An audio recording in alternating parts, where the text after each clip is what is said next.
안녕하세요. 시계 컨설턴트 이은경입니다. 지난 시간에 크로노그래프의 용어, 개념 정리, 역사 등에 대해서 알아봤는데요. 이번 시간에는 크로노그래프의 작동법에 대해서 알아볼 거예요. 제가 크로노그래프를 알려드리는 이유 중에 두 번째가 작동법을 모르시는 분들이 의외로 많다고 했잖아요. 그래서 제가 이번에는 특별히 크로노그래프 시계를 여러 개를 준비했어요. 일반적인 크로노그래프 이외에도 플라이백 그리고 라프라팡테까지 준비했으니까 여러분 이번 시간에는 진짜 집중해 주셔야 돼요. 그러니까 저와 함께 크로노그래프 작동법에 대해서 자세하게 알아보겠습니다. 네, 여기 크로노그래프 시계가 있는데요. 이 시계는 몽블랑 1858 크로노그래프입니다. 일반적으로 크로노그래프 시계는 서브 다이얼이 2개 또는 3개가 있는데요. 이 시계는 2개가 있죠. 근데 대부분 이제 3개가 있는 시계를 먼저 살짝 보여드리면 여기 이렇게 3개가 있는 시계가 있어요. 3개가 있고 2개가 있고. 네. 근데 이제 먼저 2개가 있는 시계를 보여드리면 먼저 이제 2개 중에서 보면은 여기 보면 이제 9시 방향에 있는 게 계속 돌아가고 있는 초침이 보이나요? 보이시죠? 이거는 사실 영구 초침이에요. 그리고 여기 3시 방향에 있는 게 크로노그래프의 분 카운터고 지금 중앙에 멈춰 있는 게 초침인데 크로노그래프 초침이에요. 그러니까 평상시에 크로노그래프 초침이 움직이고 있으면 안 돼요. 왜냐하면 크로노그래프는 스톱워치니까 시각을 측정하는 기능이기 때문에 이 기능이 작동되고 있다라는 건 우리가 시간을 측정하고 있다라는 거잖아요. 근데 우리나라 사람들이 가장 우리나라 사람뿐만이 아니라 크로노그래프를 모르는 사람들이 가장 많이 하는 실수가 이 초침이 계속 움직이고 있다는 거예요. 계속 움직이고 있으면 사실 안 되거든요. 왜냐하면은 이게 계속 작동하고 있다는 건 내가 시각 측정하고 있지 않는데 얘가 돌아가고 있으면 사실 안 되는 거죠. 그러니까 얘는 평상시에는 계속 멈추고 있어야 되고 평상시에 계속 돌아가고 있어야 하는 애는 이 9시 방향에 있는 영구 초침인 거죠. 그래서 이 하나는 꼭 영구 초침이고 하나는 분 카운터. 3개가 있다면 그 중에 하나는 C 카운터인 거죠. 그러니까 크로노그래프 분 카운터, 크로노그래프 C 카운터, 그 다음에 이건 영구 초침. 이런 구조로 크로노그래프의 시계의 다이얼이 구성되어 있습니다. 그리고 또 이제 보시면 크로노그래프 시계의 또 하나의 특징은 이렇게 케이스의 이 방향에 크라운이 있다면 이게 크라운이죠. 이거는 모든 시계, 거의 모든 시계에 있는 크라운이고요. 이거는 푸시 버튼이에요. 이 2시와 4시 방향에 있는 게 푸시 버튼인데 얘는 이 크라운은 돌려서 작동을 한다면 이 푸시 버튼은 이름에서 알 수 있듯이 눌러서 작동을 하는 거예요. 그래서 이거 푸시 버튼 이 2시 방향은 스타트, 스탑 기능을 한다면 4시 방향은 리셋 기능이 있는 거예요. 그래서 우리가 크로노그래프를 작동시킬 때 제일 먼저 하는 게 스타트, 시작을 해야 되잖아요. 그때 누르는 게 2시 방향. 그리고 멈출 때, 스탑을 할 때도 2시 방향을 누르고 리셋, 새롭게 0초 방향으로 이 바늘을 돌리고 싶다면 4시 방향을 누르면 되거든요. 제가 한번 작동을 시켜 볼게요. 자, 누르겠습니다. 이제 초침이 움직이는 게 보이나요? 지금 저는 이제 초를 재고 있는 거예요. 이제 시각을 측정하고 있으면 그러면 지금 이렇게 초침이 정확하게 이렇게 돌아가고 있는데 이 초침이 한 바퀴를 다 돌았을 때 이 3시 방향에 있는 분 카운터가 1분을 가르치면서 움직이는 거죠. 그렇게 카운터가 되면서 몇 분, 몇 초가 지났는지를 정확하게 측정하는 거예요. 그러니까 이 시계는 정확하게 한 30분 정도까지를 측정할 수 있는 시계라고 보시면 돼요. 네, 정확하게 되게 열심히 측정하고 있고 눈금을 보면은 1초와 1초 사이에도 작은 눈금들이 있어요. 그래서 이 시계는 정확하게 1초 단위만 측정하는 게 아니라 몇 분에 몇 초까지도 측정할 수 있다는 걸 보셔요. 제가 지금 얘를 왜 계속 작동시키고 있냐면 이게 1초, 1분 단위로 움직이는 걸 보여드리려고 하거든요. 그래서 지금 보면 이제 다시 분 카운터가 움직일 거예요. 딱. 네, 움직였죠. 이런 식으로 분 카운터, 크로노그래프 분 카운터가 움직이는데 여기서 멈추고 싶을 때는 이렇게 하면 멈추는 거예요. 그리고 다시 누른다면 다시 움직이고요. 스타트, 스탑을 계속할 수 있어요. 근데 크로노그래프 중에 모노푸셔라는 게 있어요. 사실 원래 크로노그래프 역사를 보면은 모노푸셔가 먼저 나왔거든요. 근데 이 모노푸셔는 시간을 딱 한 번밖에 측정을 할 수가 없어요. 왜냐하면 스타트, 스탑, 리셋이 한 번밖에 할 수밖에, 그 모든 버튼 하나로밖에 할 수 없기 때문이죠. 근데 이렇게 투 버튼의 기능, 버튼이 2개 있는 크로노그래프가 개발이 되면서 많은 시간을 측정할 수 있게 되는 거죠. 이렇게 계속. 측정할 수 있는, 멈췄다가, 그러니까 작동이 되다가 멈췄다가. 근데 이걸 이제 4시 방향이 리셋이잖아요. 얘를 리셋을 하기 위해서는, 네, 제가 좀 이런 것도, 네, 해볼게요. 누르면, 네, 즉각적으로 돌아가는. 네. 근데 이제 제가 다시 작동을 시켜볼게요. 제가 여기서 매우 중요한 정보를 한 가지를 드리려고 하는데요. 많은 분들이 실수를 하고 있는 게 뭐냐면, 이 시계에서는 여러분, 절대 작동하고 있을 때 4시 방향의 버튼을 누르면 안 돼요. 자, 우리가 자동차를 운전할 때 드라이브, 직진을 하고 있는데 후진 기어를 바로 넣으면 될까요? 안 될까요? 안 되죠. 그런 것처럼 이렇게 시계가 이게 초침이 작동되고 있는데 4시 방향을 누르면 안 돼요. 그런 것처럼 다시 이렇게 스탑을 누르고 리셋을 눌러야 되는 거죠. 근데 이게 되게 짧은 시간에 리셋이 되잖아요. 근데 혹시 눈썰미가 매우 좋으신 분들은 뭔가를 느끼셨을 수도 있는데, 네, 제가 드리고 싶은 또 하나의 정보가 있어요.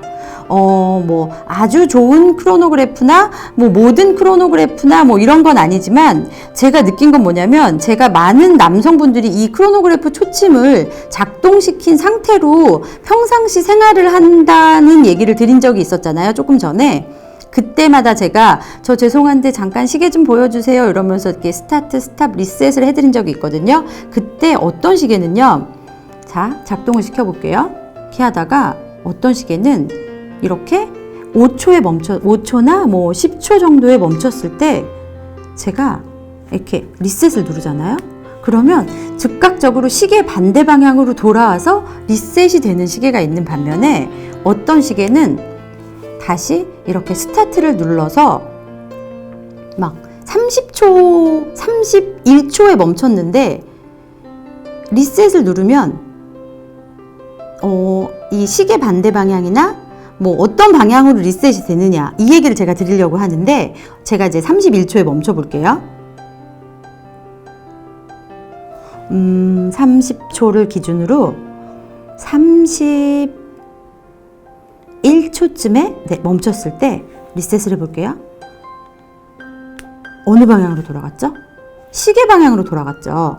이 리셋이 되는 이 크로노그래프 핸즈가 리셋이 되는 방향에 따라서도 이 시계가 얼마나 그냥 신경 써서 만들었는지도 좀 판단할 수 있거든요. 근데 사실 요즘 기계식 시계고 대부분의 이름이 알려진 좋은 시계들은 다 이 원리로 만들어지기는 해요. 그리고 그런데 그냥 많은 그냥 약간 패션 브랜드에서 나오는 좀, 아니면 뭐 중국제 무브를 쓴 좀 안 좋은 시계들은 5초에 멈췄는데도 시계 방향으로 위리리링 돌아가서 리셋이 되는 시계들이 의외로 있어요. 그래서 저도 뭐 시계 전문가이긴 하지만 어떤 사람들이 어떤 브랜드가 좋은 시계인지 잘 모를 때 그 사람의 크로노그래프 시계를 리셋해 보면, 아, 저 시계는 조금 그렇게 좋은 시계는 아니구나라는 판단을 할 때 이 리셋이 되는 걸 보면서 판단하기도 해요. 사실 물론 그게 뭐 100% 뭐 좋은 시계야, 나쁜 시계야 라고 말할 수 있는 건 아니지만, 이 크로노그래프 초침이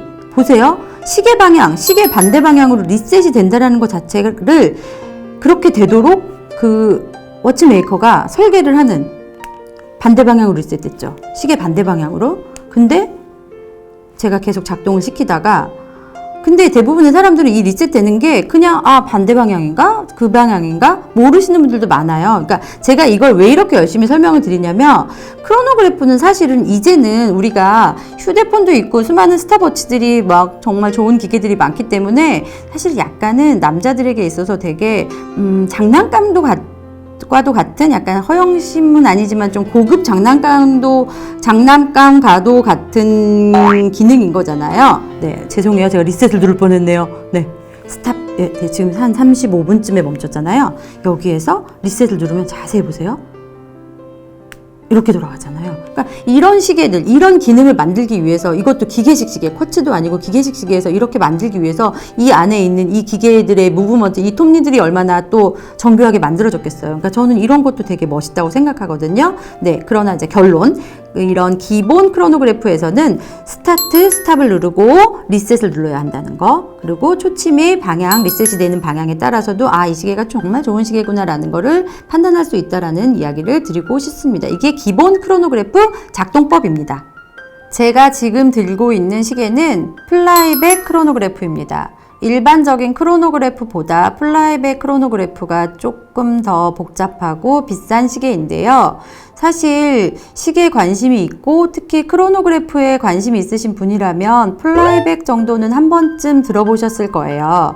근데 사실 저도 크로노그래프는 좀 잘 알지만 플라이백 크로노그래프는 원고 쓸 때만 좀 알았지 실제 작동법에 대해서 저도 막 그렇게 잘 알진 않았었거든요. 근데 제가 이번 영상을 계기로 제가 이제 플라이백 크로노그래프에 대해서 완벽하게 숙지를 했고요. 이제 파네라이에게 이 시계를 빌려와서 여러분에게 보여드리게 되었는데요. 근데 재밌는 건 좀 전에 보여드렸던 몽블랑과 이 시계가 많이 다르게 생겼잖아요. 그 이유는 파네라이의 특징 중 하나인 이 크라운 가드 때문에 이 버튼이, 푸시 버튼이 다른 쪽으로 옮겨져 있잖아요. 원래 대부분은 이제 크라운과 같은 방향에 있는데 얘는 지금 다른 방향, 9시 방향, 이쪽 왼쪽이죠? 오른쪽인가요? 왼쪽, 오른쪽에 제가 지금 여러분을 마주보고 있기 때문에 방향이 바뀌긴 했지만 지금 8시와 10시 방향으로 푸시 버튼의 방향이 바뀌어 있고요. 또 하나는 이 시계는 다이얼을 보면 서브 카운터가 없어요. 근데 이 서브 카운터가 없는 대신에 그래도 분을 잴 수 있는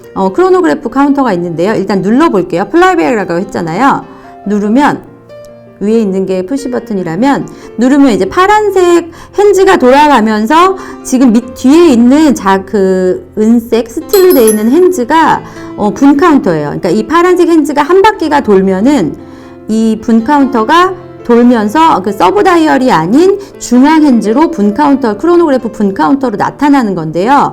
자, 크로노그래프에서 제가 절대로 하지 말아야 되는 게 스탑을 누르지 않고 리셋을 누르면 절대 안 된다고 했잖아요. 근데 이 시계는 보세요. 이게 리셋일 거 아니에요. 8시 방향에 있는 게. 이 시계는 그래도 되는 거예요. 플라이백, 여기 플라이백이라고 써 있잖아요. 왜 플라이백이라고 써 있냐면 기본적으로 크로노그래프랑 플라이백을 구분할 수 없는 것도 있고 또 플라이백이 그냥 크로노그래프보다 좀 더 비싸기 때문에 써놓은 것도 있고요. 그래서 플라이백은 대부분 다이얼에 써 있어요. 플라이백이 생기게 된 계기를 또 설명을 드리자면 원래 조종사들이 몇 킬로를 가서 방향을 전환해서 어디로 가라 막 이런 식으로 2차 세계대전 당시나 이럴 때 그렇게 시계를 보고 방향 전환을 했었는데 아까 원래 크로노그래프처럼 스타트, 스탑, 리셋을 누르고 또 스타트를 누르게 되면은 그 리셋을 눌러야 하는 시간 동안 그 거리에 오차가 났던 거예요. 근데 이렇게 플라이백 기능이 있으면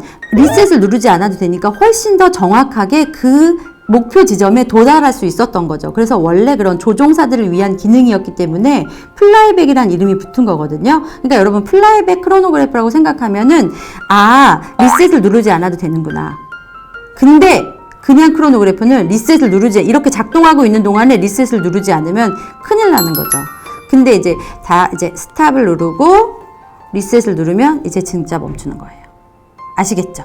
그러니까 플라이백 크로노그래프는 예를 들어 제가 300m, 저랑 제 친구랑 300m를 경주를 하거나 아니면 제가 혼자 300m를 달릴 때 100m는 몇 초에 뛰었고 200m는 몇 초에 뛰었는지를 궁금한다면 100m를 뛰었을 때 이걸 한번 또 누르고 또 한번 누르고 하는 약간 그런 식의 구간의 기록을 재거나 이럴 때도 플라이백은 되게 필요한 기능인 거죠. 재밌죠? 근데 여러분 플라이백을 하는 거를 보다가 그냥 크로노그래프의 리셋을 작동하고 있을 때 누르시면 절대 안 돼요. 계속 눌러볼까요? 이게 플라이백이에요. 바로 누를 수 있는. 보여드릴게요. 세 번째로 설명드린 크로노그래프는 스플릿 세컨즈입니다. 라트라팡테라고도 불리는데요. 스플릿 세컨즈가 영어라면 라트라팡테는 프랑스어예요. 파텍 필립, 바쉐론 콘스탄틴, 랑에운트 제네 등 하이엔드 브랜드의 그랜드 컴플리케이션 시계에 필수적으로 장착되는 크로노그래프가 바로 스플릿 세컨드인데 이 시계는 브라이틀링 네비타이머 라트라팡테입니다. 브라이틀링은 지난해에 라트라팡테 무브먼트를 개발해서 내비 타이머에 장착해서 신제품을 선보였는데 이것은 직경 45mm의 스틸 케이스에 장착된 모델입니다.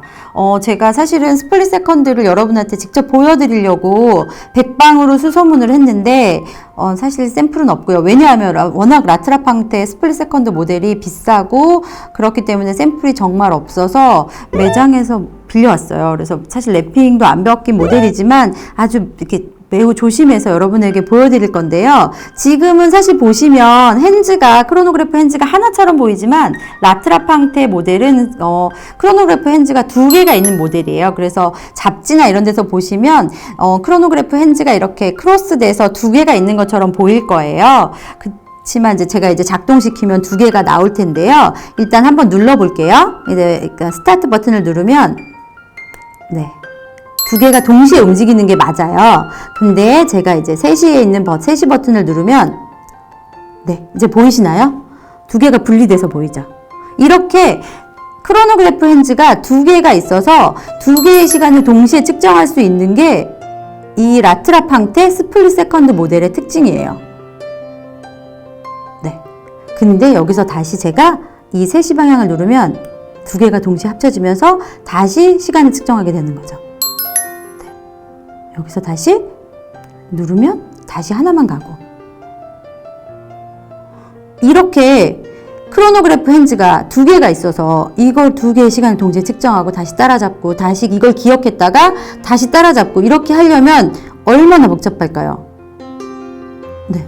정말 저는 이거를 보면서 작년에 바젤에서 이 시계를 처음 보고 물론 이제 다른 브랜드에서도 라트라팡테 시계를 많이 보기는 했지만 이 크로노그래프 명가인 브라이틀링에 만든 이 시계를 처음 보면서 와 정말 멋있다. 와 사실 골드는 250개 한정이었고 스틸이 그나마 계속 나올 수 있는 모델이니까 제가 지금 여러분한테도 보여드릴 수 있는 건데요. 네 이렇게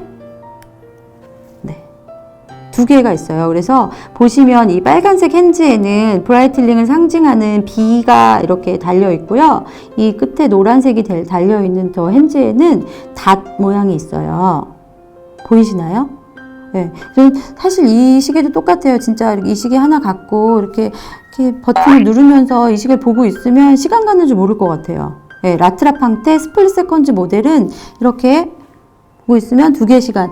근데 이걸 무엇을 측정해야 할까요? 사실 죄송하지만 저도 이런 시계를 저도 소유해 본 적은 없어서 여러분에게 무엇을 측정하세요! 라고 말씀을 드릴 수는 없지만 그냥 네, 제가 보기엔 참 경이롭고 아름답습니다. 네, 이 시계도 똑같습니다. 여기서 이렇게 멈추고 네. 이렇게 되면 이제 시계 초침이 두 개 있는 게 딱 보이시죠? 크로노그래프 초침이 두 개인 게 네, 이제 리셋을 하려면 역시 똑같습니다. 다른 크로노그래프랑 똑같이 하면 네, 한 번 더 누르겠습니다. 잠깐만요. 저도 이게 처음이라서 죄송합니다. 이렇게 합쳐서 네, 됐습니다. 이렇게 됩니다. 이 시계에는 B03 인하우스 무브먼트인 B03이 돼 있고 그리고 COSC 인증을 받은 시계예요. 네, 다시 한 번만 더 아쉬우니까 한 번만 더 보여드릴게요. 같이 움직이다가 다시 방향을 누르면 하나는 멈추고 하나는 계속 가고 있는 거죠. 네.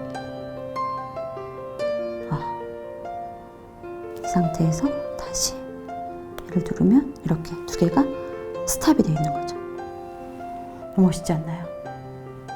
지금까지 크로노그래프 작동법에 대해서 알아봤는데요. 많은 도움이 되셨나요? 이제부터 여러분 크로노그래프를 너무 어렵게 생각하지 마시고요. 크로노그래프 시계가 있으시다면 지금까지 배운 걸 바탕으로 많이 해보세요. 이렇게 눌러보시고 그러니까 그 눌렀을 때 그 느낌도 아마 기계식 시계를 좋아하시는 분들이라면 더 많이 좋아하시게 될 거예요. 뭐 라면을 끓일 때나 뭐 아이가 수학 문제를 풀 때나 시간을 재거나 측정하거나 이럴 때마다 휴대폰이 아닌 기계식 크로노그래프로 시간을 측정해 본다면 시계를 더 사랑하고 좋아하게 되실 건데요. 그리고 이 다음 편에는 제가 크로노그래프를 가격대별로 추천해 드릴 테니까 크로노그래프 시계에 대한 매력을 더 많이 느끼실 수 있을 거예요. 지금까지 제가 소개시켜 드린 크로노그래프 작동법과 그런 정보가 정말 큰 도움이 되셨다고 느끼신다면 좋아요, 구독하기 많이 많이 눌러주시는 거 잊지 않으실 거죠? 많이 많이 부탁드립니다. 안녕!